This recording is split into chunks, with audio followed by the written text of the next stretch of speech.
নীলার প্রতিভার কথা আপনি নিজের মুখে বললেন, কিন্তু এই ব্যাপারে আপনি যতটা বুঝবেন তার শিখিভাবে আমি বুঝবো না। তবে একসময় আমি স্কুলের শিক্ষক ছিলাম, অনেক ছাত্রছাত্রীকে নিজের হাতে গড়েছি। তাদের মধ্যে কেউ অনেক পড়াশোনা করেও ভালো নম্বর পেত, আবার কেউ কেউ খুব কম পড়াশোনা করেও অনেক বেশি নম্বর পেত। এই কম পড়াশোনা করে যারা বেশি নম্বর পেত তাদের প্রতিভায় আমি মুগ্ধ হতাম। লোকে বলতো আমি নাকি মানুষ গড়ার কারিগর। যেসব ছাত্রছাত্রীরা তাদের প্রতিভা দিয়ে ভালো নম্বর পেত আমি তাদের উৎসাহ দিতাম। আজ আমার বাড়িতে এসে আপনি একটা প্রতিভার সন্ধান দিলেন, আমি তাকে কি করে আটকাবো? আজকের পর প্রদীপের তলায় আর অন্ধকার থাকবে না।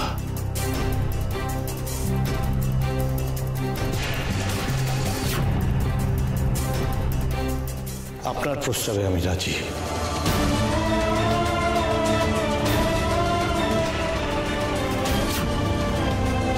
আমি মত দিলাম নীলা গান গাইবে।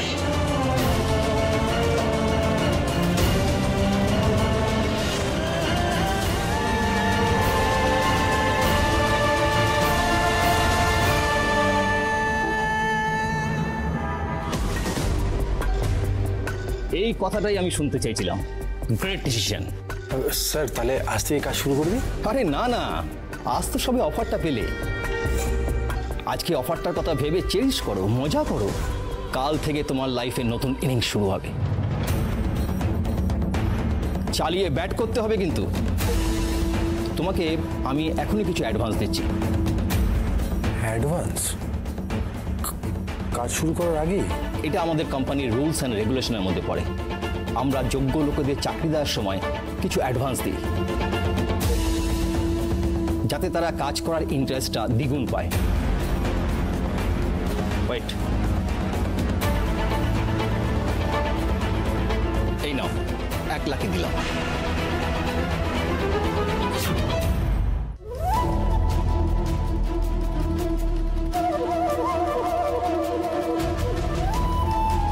এত টাকা একসঙ্গে? মানে আমি কি ভাবছো? তুমি এতগুলো টাকা নিয়ে যদি পালিয়ে যাও তখন আমি কি করব? না দীপু, আমি মানুষ চিনি। তুমি কখনোই এই কাজ করতে পারবে না, সেটা আমি জানি। এনিওয়ে, তুমি আজকে বাড়ি যাও, কাল ঠিক সকাল 10টায় চলে এসো। দীপু, যাও, বাড়ি যাও। কি মনে হচ্ছে, স্বপ্ন দেখছো? এটা স্বপ্ন নয়, এটা বাস্তব। Welcome to your new job, welcome to your new life. তোমার নতুন জীবনে, নতুন চাকরিতে স্বাগত। আজ যাও, কাল দেখা হচ্ছে। Thank you sir.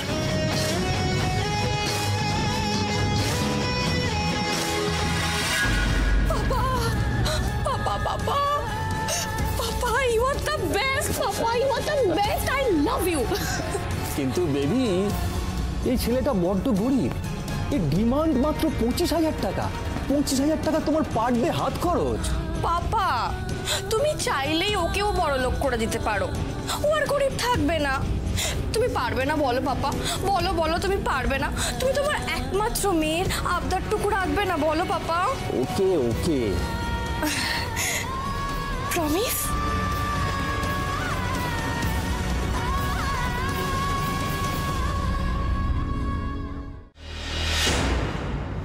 না বাবা, আসলে আপনাকে অনেক ধন্যবাদ অঞ্জনবাবু। আপনি পারমিশন না দিলে ও তো রাজি হতো না। দেখুন, আপনি একজন বিখ্যাত মানুষ হয়েও আমার ছোট বৌমার প্রতিভার সন্ধান পেয়ে এখানে ছুটে এসেছেন। আপনার ডেসপারেশন দেখে আমি আপনাকে ভরসা করলাম, বিশ্বাস করলাম। আশা করি এই বিশ্বাসের অমর্যাদা আপনি করবেন না। আপনি নিশ্চিন্ত থাকুন, এরকম কিছু ঘটবে না।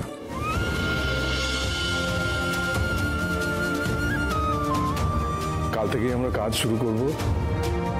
শুধু এটুকু আপনার ছোট বৌমাকে বলে দেবেন, ঠিক সময় মতো যেন রেকর্ডিং স্টুডিওয়ে পৌঁছে যায়। হ্যাঁ, ও সময় মতো পৌঁছে যাবে, আপনি চিন্তা করবেন না। আচ্ছা, আপনার স্টুডিওর ঠিকানাটা? টলিগঞ্জ। ওখানে পৌঁছে আমাকে ফোন করলে আমি লোকেশন বলে দেবো। ওই বেহালার অটো স্ট্যান্ডের পাশেই। তাহলে কাল দেখা হচ্ছে। All the best. চলি। নমস্কার অঞ্জনবাবু। নমস্কার।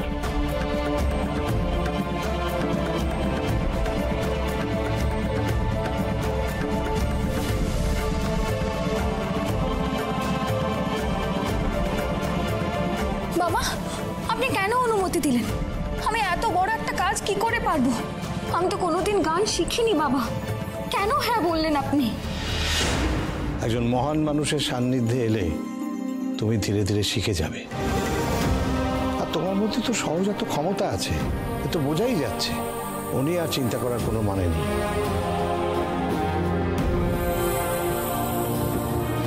আপনি আপনি বলছেন বাবা আমি পারবো? পারবে বলেই তো উনি তোমাকে সুযোগ দিতে বাড়ি অবধি ছুটে এলেন।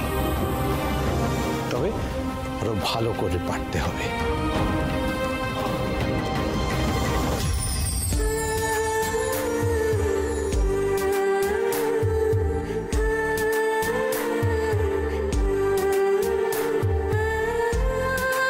আমি জানি না আমি পারবো কিনা, তাও আমি চেষ্টা করব বাবা।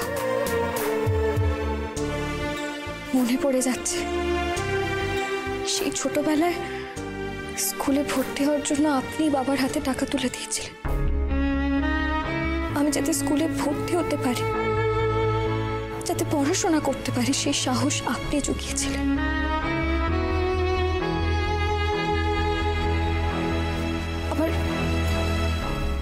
আবার আপনি আমাকে সাহস দিচ্ছেন, কিন্তু পরিস্থিতির শিকার হয়ে আমি তো পড়াশোনা আর চালাতে পারিনি, আপনার বিশ্বাস রাখতে পারিনি। কিন্তু আবার আপনি আমাকে সাহস দিচ্ছেন, আমাকে এই কাজ করার অনুমতি দিচ্ছেন। আমি আমার সাধ্য মতো চেষ্টা করবো বাবা, আপনার মান সম্মান আমি রাখবো। যে আশীর্বাদের হাত আপনি মাথার উপর রাখলে তার কোনো অমর্যাদা আমি হতে দেব না।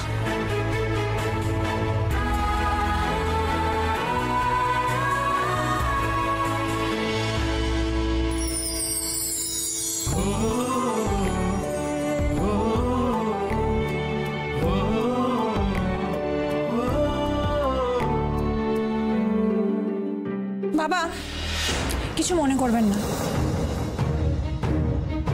আপনি না মাঝে মাঝে বড্ড বেশি ভুল করে ফেলেন। হ্যাঁ বাবা, এই যেমন এখন করলেন ভুলটা, নীলাকে পারমিশন দিয়ে আপনি কিন্তু একদম ঠিক কাজ করেননি। একদমই তাই, একদম ঠিক বলেছো বর্দি। বাবা, এইসব মানুষের চরিত্রে অনেক দোষ থাকে। আর এই যে আমাদের নীলার তো কোনো বোধ বুদ্ধি বলে কিচ্ছু নেই। ও এইসব করতে গিয়ে আমাদের পরিবারের মান সম্মান একেবারে ধুলোই না মিশিয়ে দেয় বাবা। ছেড়ে দে মেজো, এখন আর বলে কি হবে? এখন তো যা করা তো বাবা করে ফেলেছেন, তীর তো হাত থেকে বেরিয়ে গেছে। আমাদের বলার একটা কর্তব্য ছিল, বাবা ডিসিশন নিয়েছে, ঠিক আছে চল। তোমরা যেটা ভালো বোঝো সেটাই করো, আমরা আর কি বলবো। চলো বর্দি। বাবা, বৌদিরা তো ঠিকই বলেছে, তুমি যদি সত্যি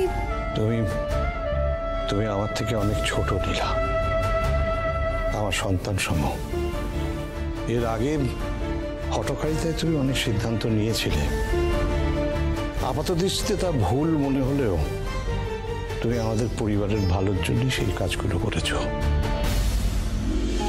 হ্যাঁ, আমিও তোমাকে বারবার ভুল বুঝেছি, কিন্তু এই বসু পরিবারের ভালোর জন্য তুমি যে কাজগুলো করেছো তা কিন্তু প্রমাণিত। মীরা, তুমি আগুনে পুড়ে সোনা হয়েছ,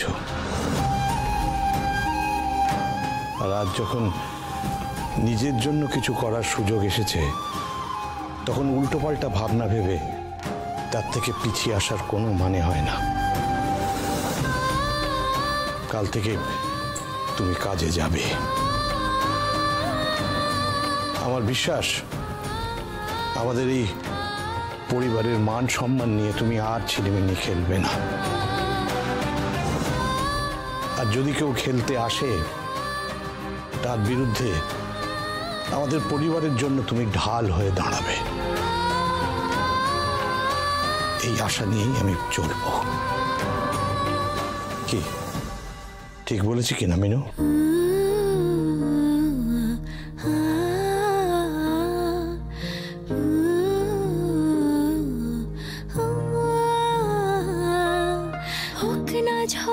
মনের মধ্যে কোনো দ্বিধা রাখিস না, তুই নিশ্চয়ই পারবি। মাস্টারমশাইয়ের মতো আমারও তোর উপরে পূর্ণ বিশ্বাস আছে, ভরসা করি তোকে, দেখবি সব কিছু ভালো হবে। খুশিতে ভাসবে আমাদের বসু পরিবার।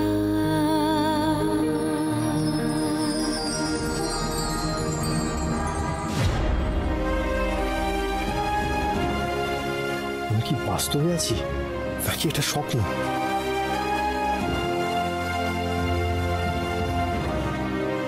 না, এটা স্বপ্ন না, এটা বাস্তব। এত টাকা আমি জীবনে কোনো দিন নিজের চোখে দেখিনি, আর আজ ওটা আমার পকেটে। আমি এত টাকা নিজে রোজগার করেছি, নিজে। আমার তো বিশ্বাসই হচ্ছে না। বাড়িতে সবাইকে গিয়ে খবরটা দেব এক্ষুনি। না, এভাবে দুম করে বাড়ি ফিরবো না। আগে বাবার ওষুধ কিনি, তারপর বাজার করি, তারপর বাড়ি ফিরবো। ব্যাগ ভর্তি বাজার করে নিয়ে গিয়ে সবাইকে সারপ্রাইজ দেবো। যাই।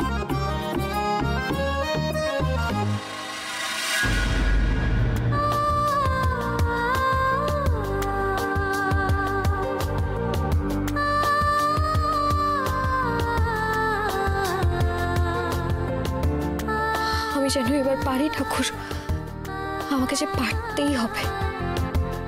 শক্তি দাও তুমি, যাই হয়ে যাক না কেন এবার যেন আমি আর কোনো ভুল না করি। মা বাবা দুজনেই আমাকে ভরসা করেছে, আবার আমি যেন দুজনের ভরসার দাম দিতে পারি ঠাকুর। ওনাদের চোখে আমি আর ছোট হতে চাই না। আমি পারবো তো সবটা আবার আগের মতো করে নিতে। তুমি আমার সঙ্গে থেকো, কথা দাও আমায়, থাকবে তো আমার সঙ্গে। আমি পারবো তো সবটা আবার আগের মতো করে নিতে, জিততে পারবো তো আমি। তুমি দেখো ঠাকুর, তুমি দেখো।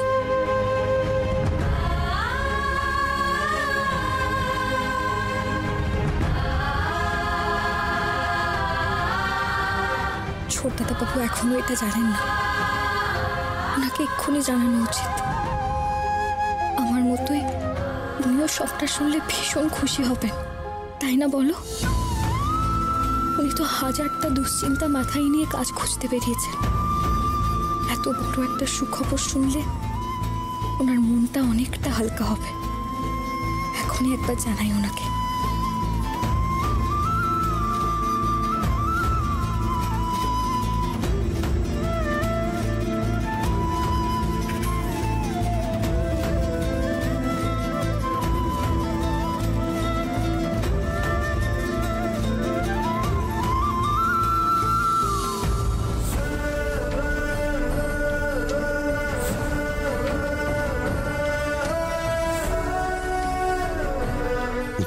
মাসের ওষুধ কিনে নিলাম,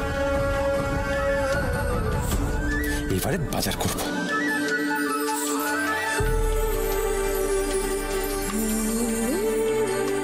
আরে ট্যাংরা কত করে আর রুই কত করে?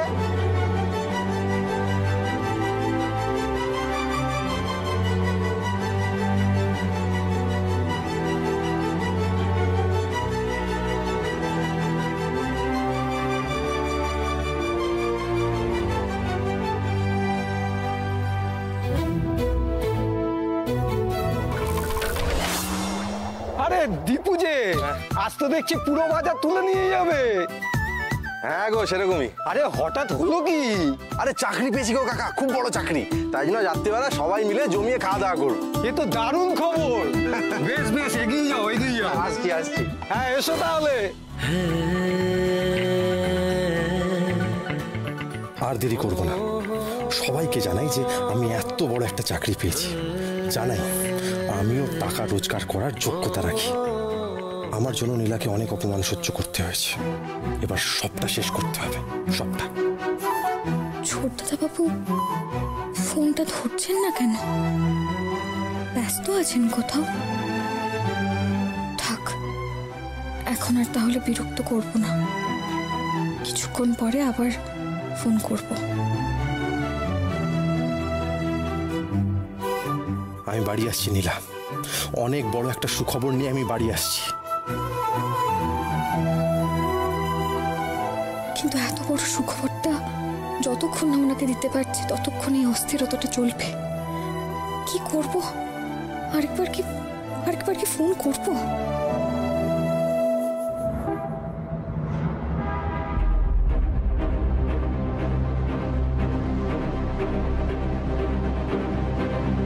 তোমার স্বামী সুমন দা ওই জায়গায় গেছিলেন এবং উনি আমাকে দেখেছিলেন।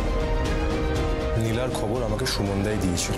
দেখ, তুই হয়তো জানিস না, সুমনদা ওই বারে নিয়মিত যায়। হঠাৎ করে ডেকে পাঠালে কেন? বিধু, আমায় না কাজ করে খেতে হয়। হ্যাঁ, পায়ের ওপর পা তুলে বসে পা নাচানোর সময় নেই আমার। কাজ করে খেতে হয় বুঝতে পারছি সুমন, কিন্তু কাজের পর এক একদিন এক একটা বারে কেন যাওয়া হয় সেটা জানতে পারি? তুমি জানো না আমার বাবা এসব পছন্দ করে না। আমার বউ ভাতের দিন কি ঝামেলা হয়েছিল সেটা ভুলে গেছো? মনে নেই তোমার? আজকে তোমার জন্য কেন ওই বস্তির মেয়ে আর আমার বেকার ভাইয়ের থেকে এইসব কথা শুনতে হবে? দেখো সুমন, আমার বাড়িতে আমার একটা ইমেজ আছে, আশা করি তোমারও আছে, আর আমি প্রতিটা মুহূর্তে সেটা মেনটেন করার চেষ্টা করি। তবু যদি তোমার বিরুদ্ধে আমাকে এসব শুনতে হয়। না মানে আমি একটা কাজেই আসলে। প্লিজ সুমন, চুপ করো। মিথ্যের পর মিথ্যে, আর কত মিথ্যে বলবে তুমি আমাকে? আজকে তোমার জন্য নীলা আর দীপুর কাছে আমার মাথা হেট হয়ে গেছে। এবার যদি ওরা বাবা মাকে কি কথাটা জানায় তাহলে? না না বিধু, প্লিজ বাবা মাকে যাতে না জানাই বিধু। আমি মানছি তো আমার ভুল হয়েছে। আসলে ওই বন্ধুদের পাল্লায় পরে আমি চলে গেছিলাম ওখানে। বিধু প্লিজ, আমি তোমায় ছুঁয়ে কথা দিচ্ছি, আমি আর কোনোদিনও যাবো না। এই দেখো আমি কান ধরছি, প্লিজ আমি আর কোনোদিনও যাবো না বিধু। কিন্তু এটা কোনো মতে যাতে বাবা আর মা না জানতে পারে বিধু, প্লিজ। এরকম ভুল আমি আর কোনোদিনও করবো না, পাক্কা পাক্কা, প্রমিস।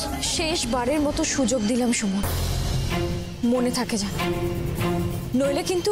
না না না, আর না আর না আর না, আমি কথা দিতাম।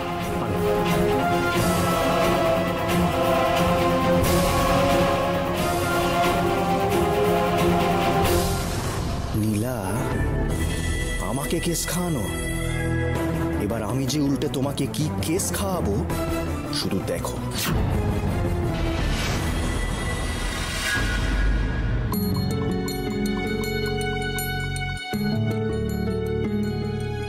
কি নীলা, কিছু বলবে? নীলার কিছু বলার না থাকলেও আমার বলার আছে বাবা। বলো শুনি। না, এই যে যিনি বাড়িতে এসেছিলেন আমাদের, হতে পারে তিনি সেলিব্রিটি, কিন্তু তাকে আমরা কজন চিনি? তুমি চেনো না, আমিও চিনি না, তুমিও যাকে তুমি দুম করে তাকে বাড়িতে ঢুকতে দিলে, তারপর সে বায়না ধরলো সে নাকি নীলাকে দিয়ে গান গাবে, তুমি তারও পারমিশন দিয়ে দিলে। আচ্ছা বাবা, তুমি তো আগে এত হঠকারী সিদ্ধান্ত নিতে না, তোমার কি হলো? তোমার কাছে এটা হঠকারী সিদ্ধান্ত মনে হতে পারে, আমার কাছে নয়। আমার বিচার বুদ্ধি দিয়ে আমার যেটা উচিত মনে হয়েছে আমি তাই করেছি। কেন পারমিশন দিতে হলে কি তোমার পারমিশন নিতে হতো?